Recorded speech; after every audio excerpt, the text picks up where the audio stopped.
Hey everyone, welcome to the channel. You won't believe what happens next. Doug didn't lose his life, but his legs felt like they were crushed by a truck. Every step was like a hardcore dance off of death. Ultimately, he decided to take a seat in a wheelchair and hightailed it to the welfare home while his dad and brother were on an all-expenses-paid visit to prison.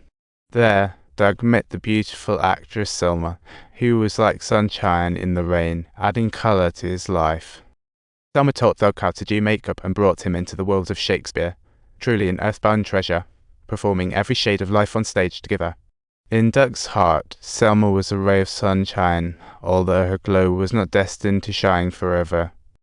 Selma got picked up by a theatre troupe and left the welfare home, leaving Doug to meticulously track her performances like a dedicated fan. Years passed, and he DIY'd the most heartfelt love letter, and now Selma had made a name for herself on Broadway, becoming a star.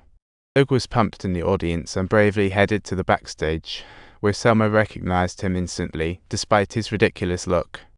He was still as bright as ever, presenting her with a thoughtfully prepared gift.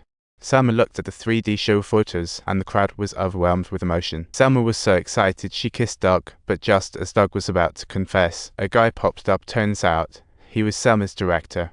He was like a kid's dad, and in a flash, Doug's bright light was like a popped balloon. Joyful memories turned into painful scars. Selma gave him new life, but reality cruelly snatched away all his shining moments. He hated his legs, his dad, his brother, and most of all, his own Noel. That life felt like losing a rainbow. Watching Doug vent, the pups felt so bad they opened their cages, and it was then Doug realized. The most reliable allies in this world were these little pups around him. After chopping off his long hair, Doug began his journey to become the dog god. Soon enough, his brother woke up to find not a person, but a fierce little hunting dog. How ironic. These pups, carrying the faith of the dog god, were set on avenging Doug's disappearance. Finally, the government tracked Doug down because developers wanted that land. They planned to shut down Doug's dog shelter, but Doug didn't hold it against them at all. When they brought people to clear out the warehouse, they found it was completely empty. In Doug's puppy-filled days, he felt omnipresent, having become the dog god of New York. This time, he is turned into a legend, initiating the era of the dog god. Although Doug never truly experienced love, he poured all his love into his pups. While reciting Shakespeare to them, Doug often felt sentimental, realizing he had long lost the name Romeo. To feed these little guys, Doug had to search for work, but due to his physical condition, finding a job was harder than climbing a mountain. After countless rejections, he didn't get discouraged but remained optimistic, finally landing in a casual dance hall one day. Watching the performers, he confidently told the boss he could flawlessly perform all of Shakespeare's works. When the boss hesitated, Doug risked it all by standing up from his wheelchair, winning himself a chance to perform every Friday. The moment he confidently took the stage, the whole world should have stood up and applauded him. He is truly like a star on stage, as if the entire world were his stage. The very moment he began to sing, all the listeners held their breath in eager anticipation. His professional and melodiously captivating voice left the entire audience in awe.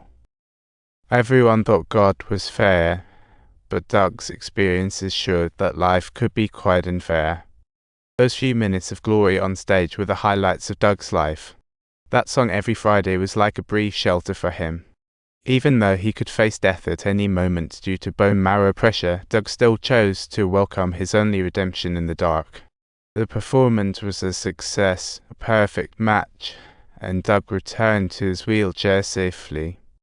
In the days spent with the pups, he discovered their incredible intelligence. "Thank you.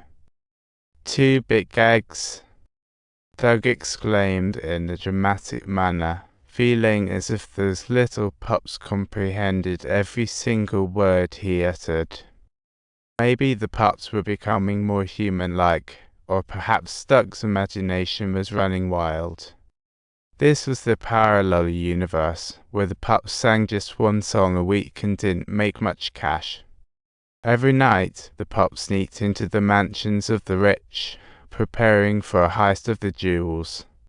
During the investigations, the insurance company discovered that these pups were part of a pack of thieves, drawing a lot of attention to Doug's car. On this day, the insurance agent dubbed Little Mustache trailed Doug to the exterior of the abandoned building, where a smart Doberman sniffed cautiously. Little Mustache crept forward with his gun, just as the clever pup slinked through a doggy door into Doug's room. Doug checked the surveillance, seeing someone raise a gun at his dog, and without hesitation, opened the iron door. "Hand over the jewels that you have stolen." The little mustache man who barged in made Doug burst into laughter. Doug wasn't in it solely for the money. His experiences with unfairness drove him to seek a fair distribution of wealth. Doug revealed the safe's combination, but Little Mustache had no clue about the wrath of God. Doug didn't fully dive into darkness. Like a superhero, he aimed to bring justice to the world. Learning that a woman who once helped him was being bullied by the gang, Doug had the pups do a little job the next day.